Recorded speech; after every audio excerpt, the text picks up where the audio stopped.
Today we're going to talk about Supertest. Supertest is a really useful library used for testing your express routes. You might wonder, why would you need to test your express routes? Well, you should generally test everything. Testing is really valuable, and the more tests you have, the more you can be confident that things in your program are going to work the way you expect them to. And Supertest is a really good library to help you with that. Let's get into it. So first, let's take a look at our code. We've got a very simple server set up. We've got our widgets. So we've got routes, API routes, our widget routes, and our widget routes have a get, which basically just calls the getWidgets controller method and returns it. And then we have post, which checks to see if we have a widget name, adds our widget, returns. Post also is an authenticated route, which means that you actually have to have some authentication to get through. The test file is empty right now. I haven't filled anything out. The widgets, it's just a flat file. So this is just something that exists on your memory. And then your controller routes are also pretty simple. Normally these would be more complicated, but for this example, they're pretty simple. So let's look at first why you would want to test your express routes. You've got controller functions, right? And these are supposed to contain your business logic. You're not really supposed to have a ton of stuff outside the business logic. So why would you need to test anything else? You test these. You just run your test and there it is. These are pretty simple, but if they were more complicated, you write complicated test code and that's that. Let's take a look at these routes. This one is pretty simple. It basically is a try-catch that calls getWidgets and returns it. A couple things to keep in mind here is I might misspell this. I might misspell this. I might not send a 200 accidentally. I might do something else that caused an error to happen. And having tests catches that. There is code here, right? And anytime you write code, it's subject to being wrong code and doing something wrong in the future. Someone accidentally may rename getWidgets and forget to update it here. I would like to have a test that fails if that happens. Same with the post. The post is actually more complicated because not only is it handling authentication, and maybe I want to know that maybe someone gets rid of this accidentally, and I want a test to fail if they get rid of that, because that really is something you should be checking. Same here, we're actually validating that the widget has a name, and this is code that needs to be tested, because otherwise how can I be sure that it works? To be clear, I could just go into Insomnia, and here's my get, you can see, and then if I post, gives that 200 OK. I get, you can see a duplicate here because this is the one I'm adding. I could test in Insomnia, great, but this isn't automated. This is not automated at all. So Supertest is what is designed to fix that. So let's start out with a really simple one. This is for the get. Not instance of. Should return expected widgets. And often in this case, this is where you would actually handle your database stuff and mocking your database and putting a bunch of stuff in here as well. So let's actually pull in Supertest. Oops.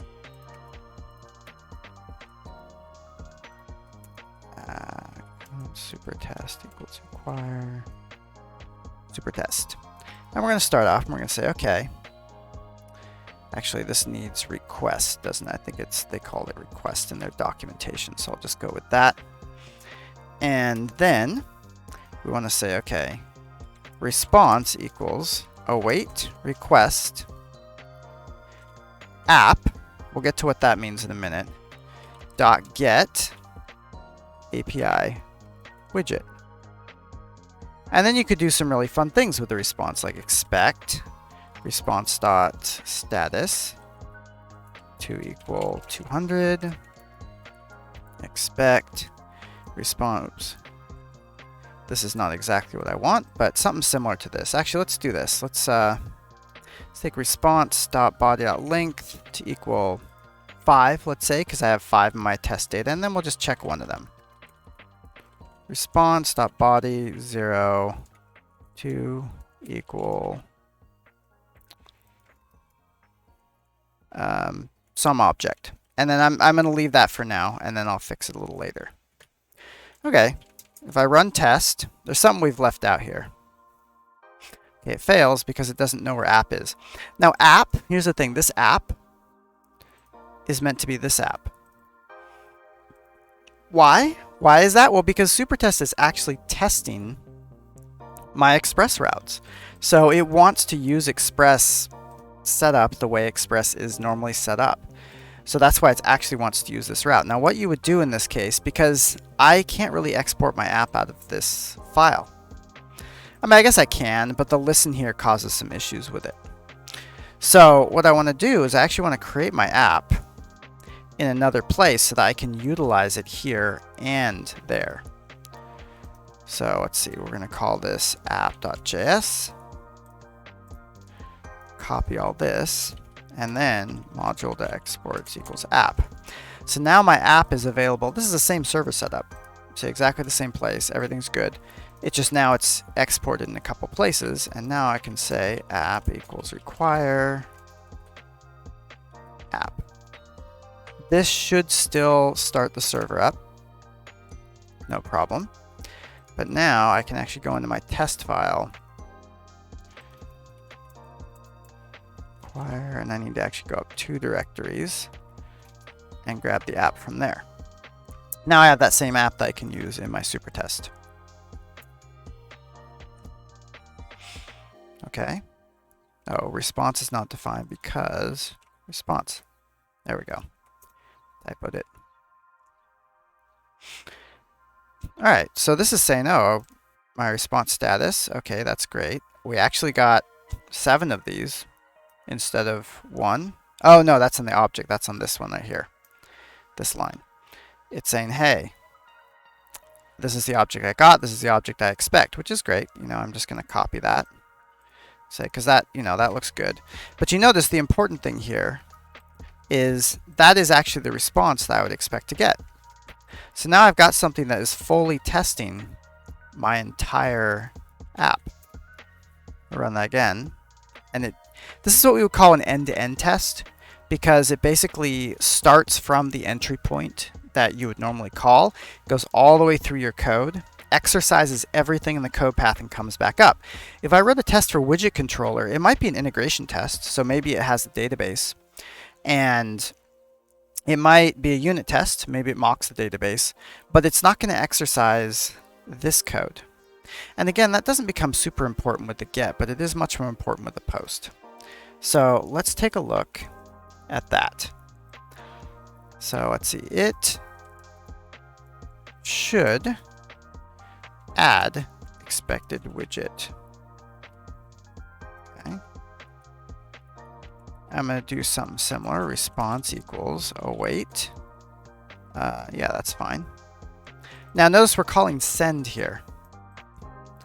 Send, this is actually not going to be the case.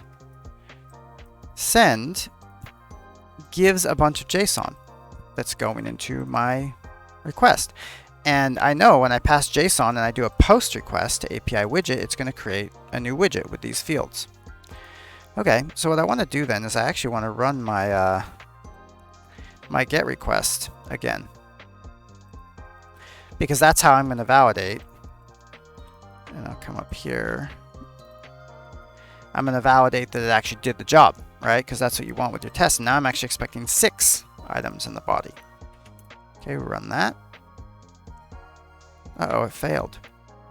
We got a 401. Ah, why did we get a 401? Well, that's because our auth. And the auth here is actually really simple. It's basically just saying it looks for authentication header, and then it looks for the auth equaling my token. Okay. Well, that is pretty useful because now I know that code is being exercised. I can feel confident in knowing that that's there. So what I want to do then is I want to actually send a header. So I'm going to use set and then authentication my token. Okay, let's try that. Okay, that looks like that passed. because now I can see that that is met. I could add another expect to verify the whole thing. But now let's do some more interesting things. Let's do some failure cases, some unhappy paths. It should fail if no auth provided. We actually already know that this happens because we literally just tested it. But we're going to test it again and just make sure, because we want to do it automatically. Const, and then here I'm actually going to take that off, and I'm going to say this expects to be a 401. Okay, now I'm going to copy this and do another test for the validation. It should fail if no name provided. So in this case, I actually do want to give it an auth. The thing about making tests like this is that you only want to test one thing failing at a time usually. So I actually do in this case want to give it auth, but I don't want to give it a name. I do want to give it all the other properties because I want to make sure my test isn't failing for one of those properties failing. I want to make sure it's just the name. And this would actually be a 400, I believe. Okay, that passes, but I also want to expect response.body to equal error. Actually, I think it was message. Name required. That sounds right, yeah? What do we think? Let's check. This is a good way of verifying your test. You know there is an error. You just put something in there. And then widget name is required. Okay. And then when it comes back, especially if you know your code is correct, you just replace with whatever came back. And there's your test. And now I have 4 passing tests. My code is now much more tested than it was, because now I am confident that if for some reason I left out that auth, for instance, like I broke it, I've now got a broken test. Similarly, if I forgot to change this, or maybe like I broke this thing, I typoed it, okay, I have a broken test. This is something that is not tested anywhere else. And that's what Supertest is good for. So to reiterate, the reason we want to use Supertest and test our routes in general is even if we test our controller methods, there's often validation code or middleware or things like that that we still want to validate on our routes that we can't test any other way. To do our test, we have to make sure that our app is actually something that we can import. So usually instead of putting it in server, we actually create a folder for it, put it inside its own folder, like this. And this just keeps it separate from everything else. Also, if there's other things that you're setting up that you may not want to do always for your app, then you could put them in here, and then some of them could be inside here for the server. And then if you don't need them for the test, you just don't put them in here. Then we have to import our app here, and then we utilize that in the Supertest request. Supertest doesn't have to be promise-based. There is a non-promise version, but the promises are just better, so I figure we use them. Similarly to Express, it has the get, .post, .patch, put, delete, things like that. And the response has status codes, response body, headers it has as well, a bunch of things. And you could just test that you get the output you expect. Same with the post. You can actually send a post body and set headers if necessary. And you can see it gives us some really useful tests, especially these failure tests that I really know that I'm required to have valid auth. I would probably have another test for the auth itself just to make sure that actually works correctly. But this is a good enough test just to make sure if I don't give auth, it fails. And that seems pretty important from a security standpoint. Anyway, that's Supertest. I hope this is helpful, folks, and I'll see you all next time.